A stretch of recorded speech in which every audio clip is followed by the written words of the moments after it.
ये video number 2 है, video number 1 के आगे का भाग। हमने देखा था क्रियाकारक, अभिकारक, उत्पाद और क्रियाफल क्या होते हैं।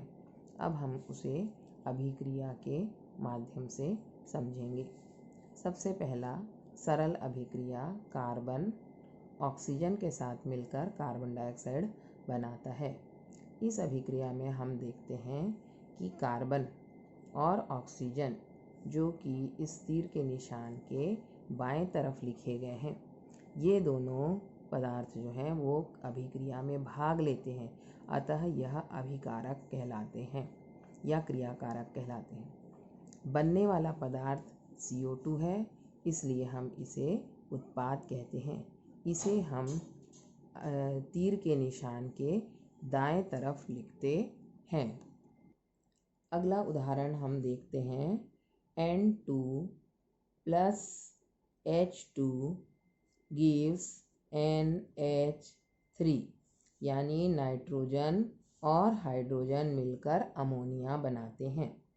यह अभिक्रिया जो है, इसमें अभिकारक नाइट्रोजन और हाइड्रोजन है और बनने वाला उत्पाद यह उत्पाद है और यह अभिकारक है। दो अभिकारक हैं यहाँ पर, नाइट्रोजन और हाइड्रोजन।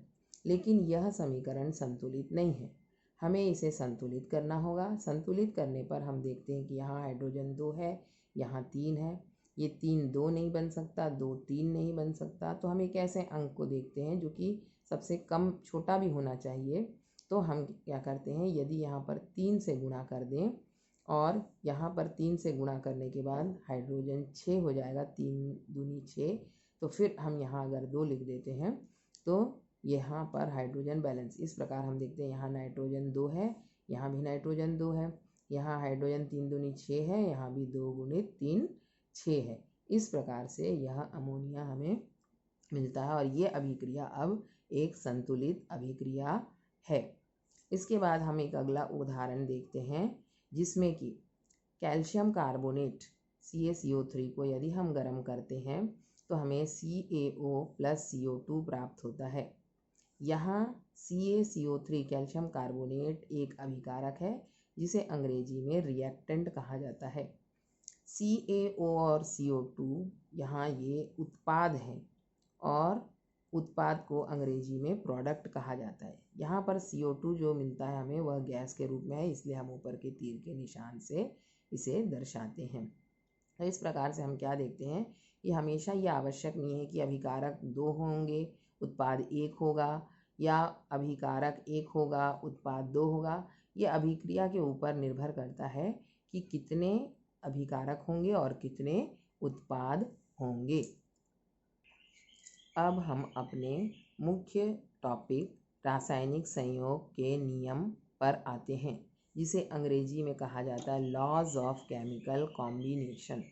आप लोग अंग्रेजी के शब्द भी पढ़ते रहेंगे तो अच्छा होगा, क्योंकि आगे जब आप हायर स्टडीज़ के लिए जाएंगे या कॉलेज में जाएंगे तो वहाँ अच्छी किताबें सारी अंग्रेजी में ही होती हैं। तो यदि हम उन शब्द से परिचित रहेंगे तो आपके लिए ही सरलता होगी। तो हम लोग साथ साथ अंग्रेजी और हिंदी दोनों ही पढ़ते रहेंगे। रासायनिक संयोग के नियम जो हैं वो 5 नियमों का समूह है। जब भी कोई तत्व, जब भी 2 या 2 से अधिक तत्व आपस में संयोग करते हैं, रासायनिक क्रिया होता है, तो यौगिक बनता है। यौगिक बनने के लिए कुछ नियमों का पालन करना आवश्यक होता है, या यौगिक का बनना कुछ नियमों पर आधारित होता है। यही नियम एक सम्मिलित रूप से रासायनिक संयोग के नियम कहलाते हैं। ये 5 नियम होते हैं जो इस प्रकार से हैं। पहला है द्रव्यमान संरक्षण का नियम या पदार्थ की अविनाशिता का नियम। इसके 2 नाम हैं। इंग्लिश में इसका नाम है law of conservation of mass.